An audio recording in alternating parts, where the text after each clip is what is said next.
আজকে জুম্মার নামাজের সময় আমার উপরে বিভিন্নভাবে চাপ দিয়ে বলা হয়েছে যে আমাদের বিএনপির নেতা তারেক রহমান তিনি নেতা হয়েছে, মন্ত্রী হয়েছে, আপনি দোয়া করবেন। এই বিষয়টা আমরা দোয়া বলছিলাম ভাই, নামাজের পরে ইনশাল্লাহ দোয়া হবে।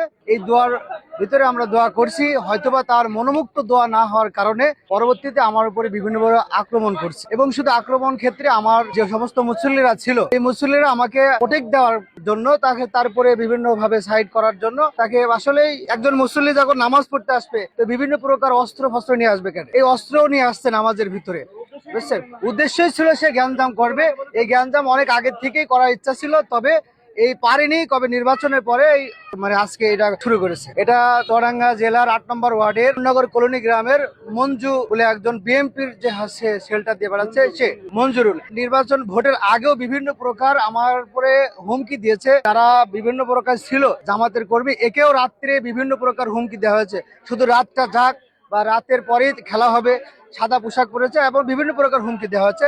সামনে আমরা সংবাদ সম্মেলনে আরো যারা আছে সামনে ইনশাল্লাহ বিস্তারিত আরো কথা